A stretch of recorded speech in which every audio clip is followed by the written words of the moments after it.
So there's a new DC movie in theaters, and you know what that means? The internet's being very normal about it. And you know exactly what I mean when I say that. So why don't we forget all the noise? Let's tune that out, and let's just talk about Supergirl.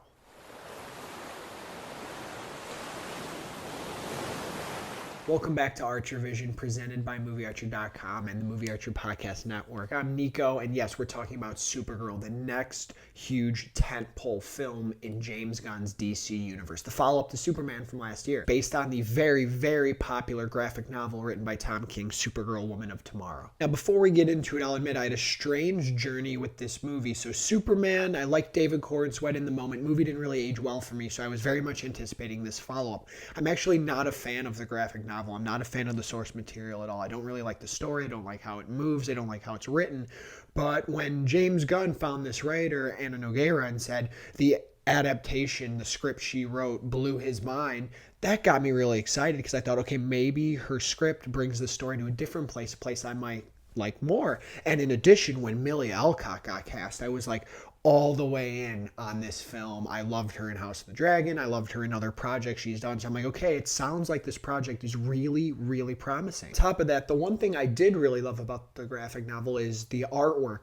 The colors are so beautiful in this movie. It is this sprawling space adventure. And I'm like, okay, well, if anyone can give me that, it's something produced by James Gunn. Then the trailer started coming out and the marketing started rolling out, and I'll admit it wasn't really catching me. And then some of the early word was kind of hit or miss. So I went into this movie very, very curious how it would feel, and most of all hoping that it would work for me, because as you see on the wall, when it comes to comic book movies, there's a little bit of an extra connection there for me, and I do go into all of them really hoping to love them. That's not the case here. Let's start with the positives, because there are positives. My first positive, and the biggest one, Millie Alcock is exceptional. She is outstanding, and she's so good. I cannot remember the last time, it might have been Superman actually, where I loved the lead performance and lead character so much that sometimes in my mind it's enough to make up for quite literally everything else. It's a character and performance that just has this really palpable darkness and tragedy to her. It's a very vulnerable character and performance, and as the movie goes on, there are moments of charm and charisma and heroism, and I actually think this character and performance go on a really, really complete arc from start to finish. One that I found to be more compelling than David Corenswet's Superman. Really compelling, subtle moments in the performance where certain things are said to her or there's interaction from certain characters, and it's all being told through her eyes, and there's some really, really nice work being done here. I think the way she works off of other characters, I'll say this, I do think the performance is much, much, much stronger than the supporting cast around her, but I think Millie is so good that in certain scenes the other actors you kind of forgive because she's really, really owning the moment. The movie doesn't really condemn her actions or her personality either, kind of lets her be messy and free and as she is, and I think that really, really works. I think that's really important. But more so than that, when this movie kicks into the third act and the action really kicks up, her Supergirl is so formidable, so strong, so powerful that I feel like she owned the villains and owned the action sequences. Yes, even more. I hate to keep comparing, but even more than Superman in that movie. I feel like he gets bailed out a lot. And I think a big critique of Superman is that he doesn't really like take charge or own the moment or feel like he is the most powerful person in the planet or in the story. In this movie, by the end of the thing, you're like, Kara is badass. I would love Kara's chances against anyone. I would bet on her against most people. My other positive is I do think the emotional beats really work. There's stuff with Krypto early on. We get into the Kryptonian flashbacks, which I think are actually excellent, and they're the best written and best directed parts of the film, and it kind of makes me leave the movie going, maybe if we told a different story, if we ended up doing her origin, it might have worked better for people or worked better narratively. That stuff was really, really good. Krypton looked great, and there are many moments where you could tell the effects are practical, and I could tell they really tried and went for things on these different planets. Unfortunately, that's where I'm a positive stop, and everything else is, I would say, middle of the road to really bad. I'll just get this out of the way. This movie has the worst comic book villain I've seen in the last 5 years, maybe more, maybe Maybe ever. Yeah, that's hyperbole, but like I would even rather take the villains from like the Marvels, Black Adam, the Ether Malachi from Thor 2. This villain, this Krem, the character design is horrendous. It is god awful. The performance is so bad. He does like two things the whole movie. He just keeps doing things with his face. He's terrible, and yes, it is very derivative. It looks like Taserface from Guardians of the Galaxy 2. A lot of the characters, a lot of the worlds do look like things out of the Guardians movies, out of James Gunn. So that's a big critique for me. The villain, though, it's such a bad performance too. It's like he wants to be like a version of the Joker, but he's kind of stuck in this sci-fi Mad Max thing. It just doesn't work at all, and the design just takes me out so much. It's a bad villain. It's a horrendous villain. And I never take him seriously enough. He never scares me. He just pisses me off. He just makes me think that he's awful. There is a subplot in the second act with him that I do like what they do around his character, like something his character is doing. I think it adds fuel to Kara's story, to Millie Alcock's story, but just the execution of it all, and once again, the villain is just horrendous. And I gotta say this, I'm over the Jason Momoa thing. I'm tired of it. Gotta stop this. Sometimes you think a casting is perfect, and you're like, oh my god, this guy, yes, of course he's Lobo. He's the only person who should play Lobo. He even looks like Lobo.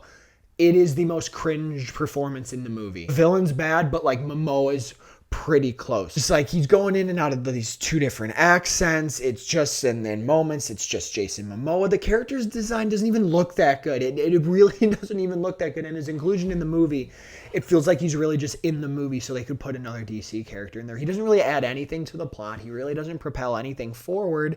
And his inclusion is, oh yeah, he's just also there and also happens to be doing these things. And yet he has this strange presence. The camera finds him in one of the biggest moments towards the end of the movie for Kara's character. And I think it ruined the moment. I think every time he's on screen, the movie becomes very dull, and it just took me out of it. A lot of people are praising it. I do not want to insult anyone else, but I am actually baffled at the amount of praise and clamoring for a Lobo movie. They better put him in a box and ship him states away, because I do not want to see Lobo on my screen again anytime soon. Eve Ridley as Ruthie. She goes in and out of a performance being serviceable, in my opinion. There's some moments that aren't great. I hate being hard on younger actors sometimes, but I don't know if maybe her and Millie had enough time to rehearse together or build chemistry. There's moments that really work between them. There's a lot of moments that don't. Her character's just kind of put in places to stand around a lot. In the graphic novel, she's the narrator. She's actually the protagonist, I would say, of the whole story. And when they flip it in this movie, I actually don't know if her character inclusion works. And I'm sitting here wondering, maybe just a different Supergirl movie as a whole, you could still explore Kara's darkness and trauma and that backstory with Krypton, because I did think that was really, really good. And she tries to instill that on Ruthie in a lot of ways, but where they bring the story by the end, I do think that messaging gets lost. And I think, much like my biggest critique with Woman of Tomorrow, the source material, I don't know if the message that Kara is trying to communicate in the story actually ends up in a place that makes sense or is satisfying. I like something Kara does at the end of this movie. I think the ending is going to be very controversial for people. I like it because I think it's very real and very raw, but I actually don't think the story sets you up for that. I think it sets you up for something different that doesn't happen. Listen, the needle drops. We got to stop with these. We have to stop with these. I hope James Gunn gets feedback as he makes Man of Tomorrow and as that goes in the post-production, because there's a couple of needle drops that are really misplaced, but there is one in the third act that happens in a moment that is very good, a moment that is great, and I was super in, and then this needle drop kicks in and my jaw fell to the floor. Not only annoyed at a needle drop, I was in disbelief of the song and the arrangement of the song. And it completely kills one of the biggest moments of the movie. These needle drops have got to stop. We've done it the last few years, and James, you especially. It's time to put those to rest. Let's trust a good score. The action is pretty decent. Some moments it's great, some moments not. VFX, some moments really great, some moments not. There's some stuff in space, some stuff with her flying that's really, really good. But one last positive I want to say. David Cornsweet in here is amazing.